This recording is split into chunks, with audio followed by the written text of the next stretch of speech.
America 12 दिनों से लगातार हमले कर रहा है। अभी तक विपक्षी और पश्चिमी और दक्षिणी ईरान में कम से कम 9 ईरानी ठिकानों को पूरी तरह से तबाह करने का दावा अमेरिका कर रहा है। लेकिन अब खबर आ रही है कि ईरान अरब देशों के उन तेल भंडारों पर हमला करने जा रहा है जो पूरे अरब को आग का दरिया बना सकते हैं। इधर ट्रंप ने हार्मोज पर कब्जा करने का ब्लूप्रिंट सेंटकॉम को भेज दिया है। अब देखना होगा कि अगले 24 से 48 घंटे में अमेरिका ईरान पर किस तरह और कितना बड़ा हमला करता है।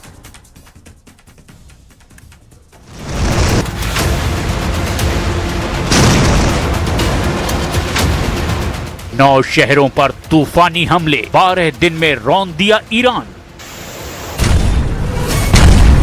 12 दिनों से ईरान पर हमले, हॉर्मूज पर कब्जा करेगा अमेरिका। ईरान और अमेरिका इजराइल के बीच जारी युद्ध अब सबसे ज्यादा घातक और निर्णायक दौर में दाखिल हो चुका है।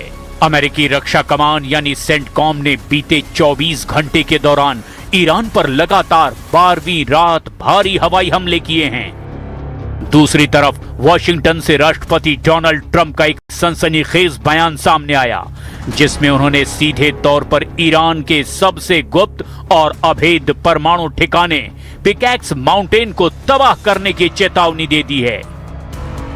क्या पिकैक्स माउंटेन पर अमेरिका बड़ा प्रहार करने वाला है?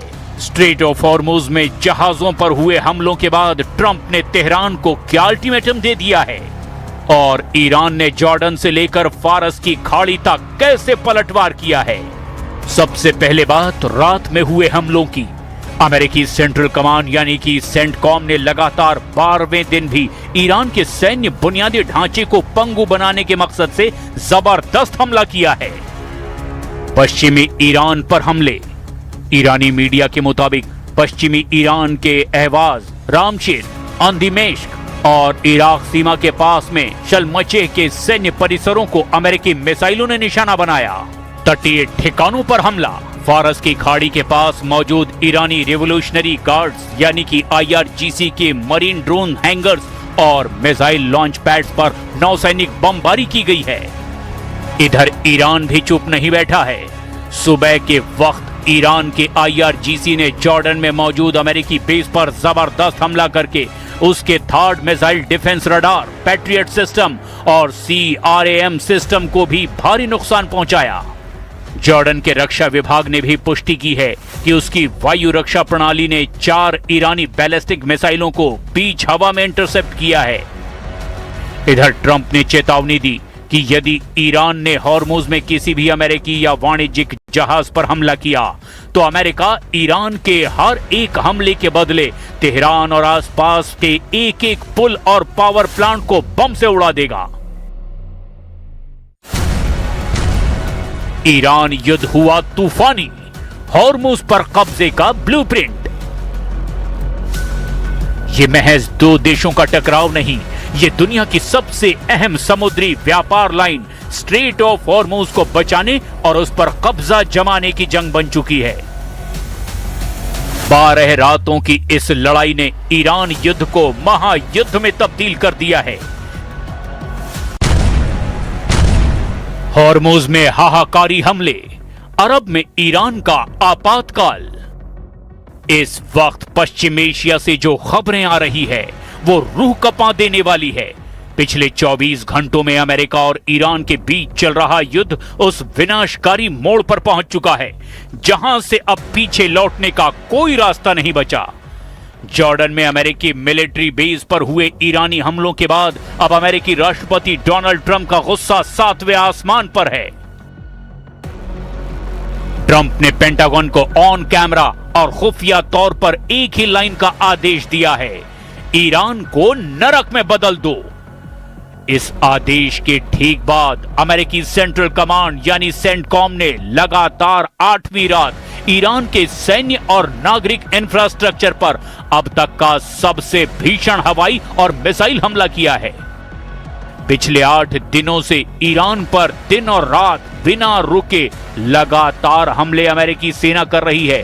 पिछले 8 दिनों में अमेरिका ने ईरान के बंदर अब्बास, कृष्ण द्वीप, चाबहार, दक्षिण तटीय सैन्य ठिकाने, मिसाइल और drone storage, IRGC command centre, radar और एयर डिफेंस सिस्टम को भी तबाह कर दिया है। यहां किए गए हमलों से सिर्फ नौसैनिक डॉकयार्ड ही नहीं, बल्कि बंदर खमीर से जुड़ने वाले रेलवे स्टेशन और मिलिट्री लॉजिस्टिक्स डिपो को भी जमींदोज कर दिया गया है। बात अगर चाबहार पोर्ट की करें तो अमेरिकी सेंट्रल कमांड यानी कि सेंटकॉम ने वहां के शाहिद कलंतारी टर्मिनल के मैरीटाइम कम्युनिकेशन और सर्विलांस टावर को मलबे में तब्दील कर दिया है, जिससे इस तटीय इलाके में भयंकर बिजली संकट और ब्लैकआउट की स्थिति पैदा हो गई है। इतना ही नहीं, रणनीतिक रूप से महत्वपूर्ण ईरान शहर एयरपोर्ट को निशाना बना करके अमेरिकी लड़ाकू विमानों ने ईरान की सीमा तक पहुंचने वाले लॉजिस्टिक और हथियारों की सप्लाई लाइन को भी ध्वस्त कर दिया है। यानी इस बार ट्रंप का मिशन सिर्फ ईरान को डराना नहीं, बल्कि हॉर्मुज पर पूरी तरह से अपना कंट्रोल हासिल करना है। ईरानी हमले से दहला अरब, रद्दी का टुकड़ा है MOU। ईरान के साथ रूस चीन होकर रहेगा तीसरा विश्व युद्ध। जॉर्डन में अपने सैनिकों की मौत से तिलमिलाए डोनाल्ड ट्रंप ने अमेरिकी जनरल को फ्री हैंड दे दिया है, लेकिन यही वो मोड़ है जहां युद्ध एक वैश्विक विनाश का रूप ले सकता है। ईरान के पीछे चीन और रूस जैसे परमाणु पावर देश हैं, जिसने ईरान युद्ध को और भी ज्यादा खूनी बना दिया है। चीन को अपने उद्योगों के लिए ईरानी तेल की सख्त जरूरत है, वहीं रूस इस मौके का इस्तेमाल अमेरिका को मध्य पूर्व में हमेशा के लिए दफन करने के लिए कर सकता है। अगर ऐसा हुआ तो ये जंग वॉशिंगटन और तेहरान के बीच नहीं, बल्कि नेटो बनाम रूस चीन ईरान ब्लॉक के बीच होगी, यानी एक सीधा और पूर्ण विश्व युद्ध। The criminal United States continues its lawlessness and its efforts to destabilize the region. First, we once again stress that under no circumstances and in no way will we allow the United States, as a foreign and extra-regional country, to interfere in the Strait of Hormuz.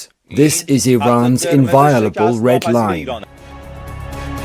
अब ऐसे हालात में देखना ये होगा कि अगर America और ज्यादा तीखे हमले ईरान पर करता है तो यकीन मानिए ये युद्ध बेहद विनाशक होने वाला है और इसका असर अरब देशों पर सीधा पड़ने वाला है।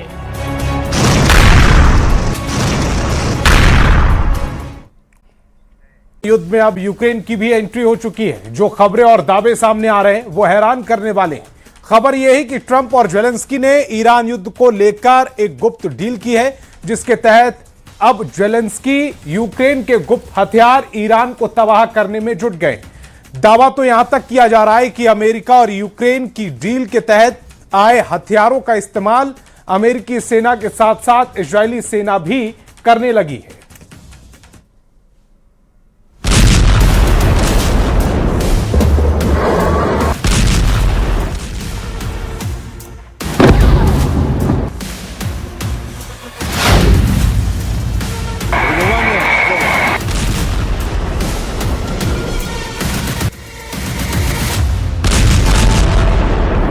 फरवरी 2026 से आज तक अमेरिका और इजराइल ईरान के परमाणु ठिकानों को पूरी तरह से नष्ट नहीं कर पाए हैं। हैरान करने वाली बात तो यह है कि अब ट्रंप को लगता है कि अगर हमने जल्दी ही ईरान की परमाणु क्षमता को पूरी तरह से तबाह नहीं किया तो इजराइल के साथ साथ पूरे अरब को ईरान तबाह कर डालेगा। खबर तो यहां तक है कि ईरान युद्ध में ट्रंप ने यूक्रेन को भी शामिल करना शुरू कर दिया है। दावा तो यहां तक किया जा रहा है कि जेलेंस्की ने ट्रंप को भरोसा दिलाया है कि वो ईरान के शाहिद 136 ड्रोन और मिसाइलों को तबाह करने के लिए अपने माहिर कमांडर और स्पेशल टीम को ईरान के खिलाफ जंग में उतार देगा। इसी को ट्रंप हर हाल में तबाह करना चाहते हैं।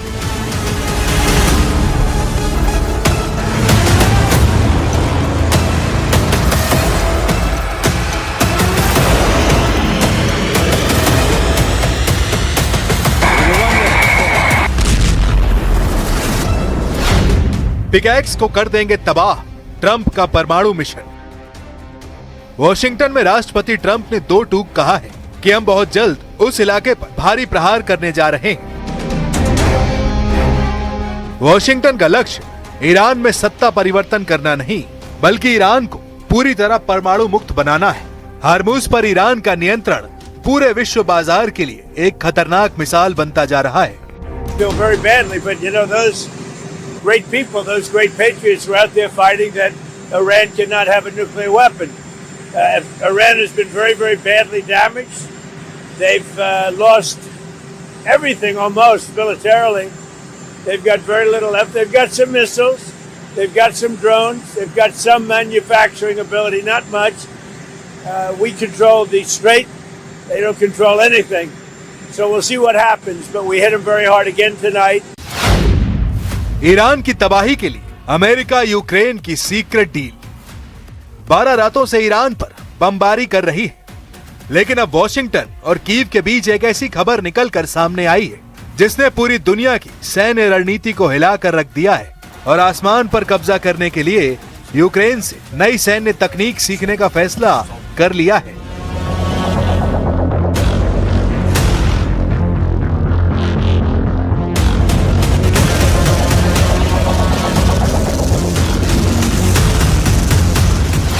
ईरान की तबाही के लिए अमेरिका यूक्रेन की सीक्रेट डील। ट्रंप और यूक्रेन सीक्रेट डील के नए खुलासे से आप हैरान रह जाएंगे। यूक्रेन की सबसे खूंखार मगुरा ड्रोन बोट और एंटी ड्रोन इंटेलिजेंस अब अमेरिकी नौसेना का हिस्सा बनने जा रही है। यूक्रेन की ये तकनीक ईरान के लिए काल बनने वाली है। हार्मुज में ईरान की सबसे बड़ी ताकत उसकी छोटी, बेहद तेज और सुसाइड हमला करने वाली बोट्स है। ईरान इन्हीं के दम पर अमेरिकी युद्धपोतों को धमकाता रहा है, लेकिन अमेरिका ने इसका जो तोड़ निकाला है वो यूक्रेन से होकर आता है। अमेरिका और यूक्रेन के बीच मगुरा ड्रोन बोट्स को लेकर एक बड़ी डील और तकनीकी साझेदारी हुई है।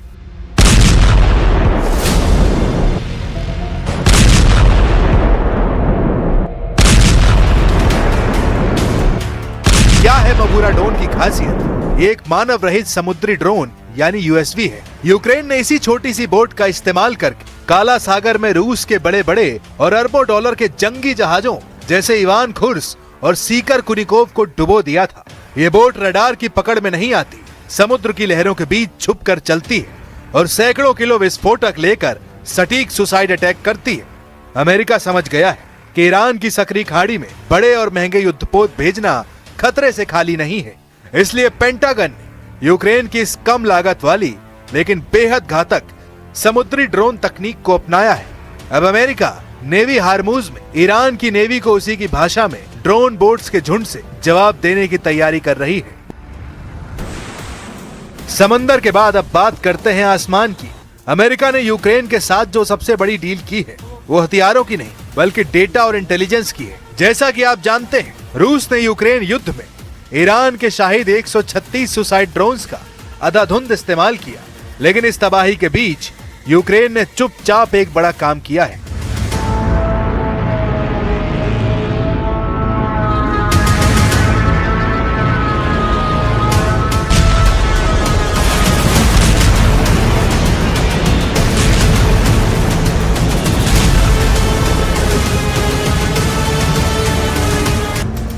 ईरान की तबाही के लिए ट्रंप और यूक्रेन की एक खतरनाक डील ईरान के उस घमंड को तोड़ने के लिए की गई है जो वो अपनी ड्रोन पावर और तेज स्पीड बोट्स को लेकर करता रहा है। अमेरिका भी ईरान को उसी के हथियारों से उसी के समंदर में मात देने की तैयारी कर चुका है। अब देखना होगा ईरान ट्रंप की इस यूक्रेनी चाल की काट क्या निकालता है।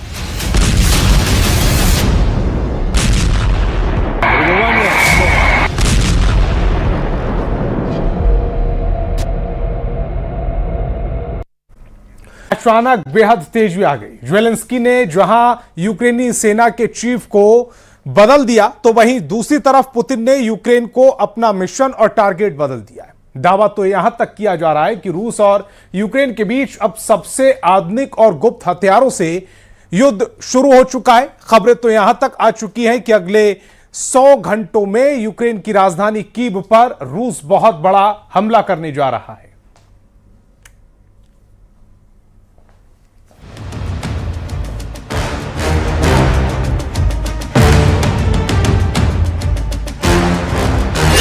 ज़ेलेंस्की ने बदला जनरल, पुतिन ने बदला टारगेट।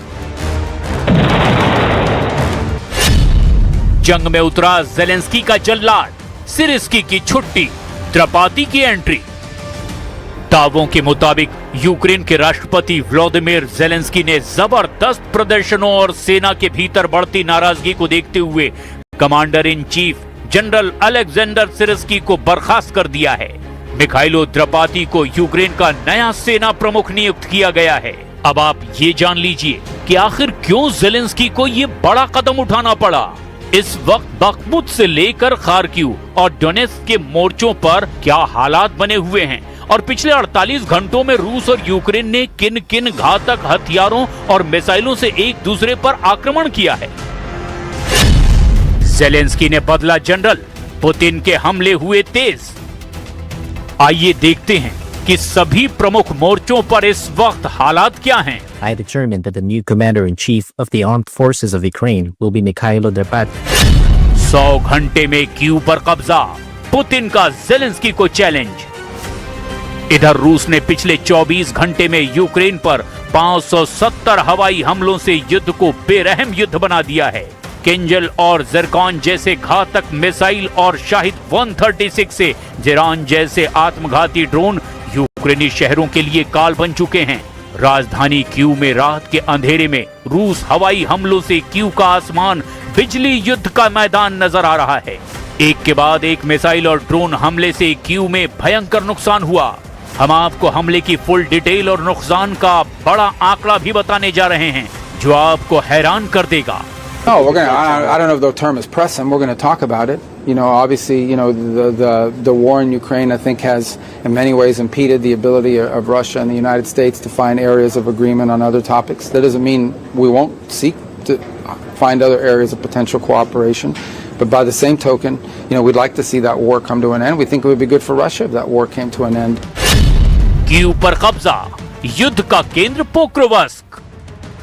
यूक्रेन ने रूस में 2 से 3 हजार किलोमीटर अंदर घुसकर अपनी लॉन्ग रेंज के ड्रोन और फ्लेमिंगो क्रूज मिसाइलों से हमला करके रूस की तेल सप्लाई और उत्पादन को लगभग ठप कर दिया है। लेकिन यूक्रेन ये भूल गया कि जब रूस पलटवार करेगा तो उससे यूक्रेन को बेहिसाब दर्द होगा, नुकसान होगा।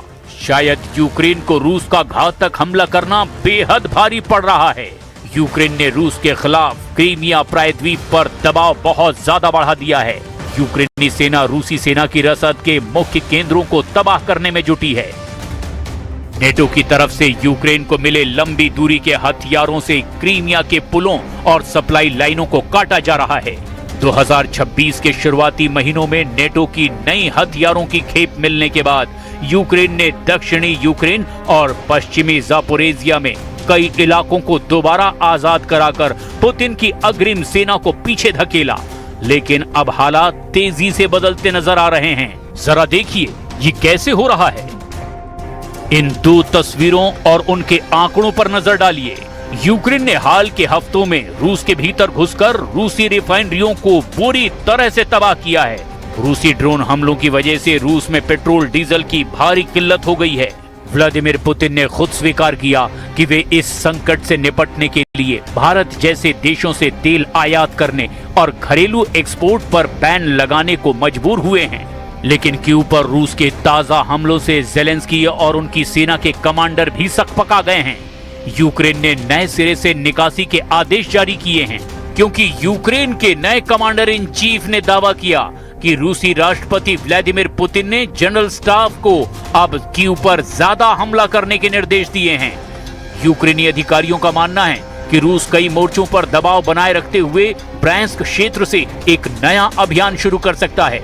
खुफिया और वॉर एक्सपर्ट्स के मुताबिक रूस के द्वारा कीव पर अचानक हमलों की तीव्रता बढ़ाने के पीछे 3 प्रमुख वजह हैं।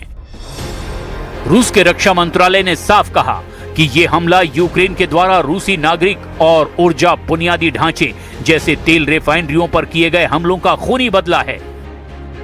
रूस ने पहले ही विदेशी राजनयिकों को कीव छोड़ने की चेतावनी दी थी। पुतिन का मकसद यूक्रेन के शीर्ष सैन्य कमांडरों और राजनीतिक नेतृत्व पर मानसिक दबाव बनाना है ताकि रणनीतिक केंद्रों को निशाना बनाते वक्त जेलेंस्की भारी दबाव में आ जाएं।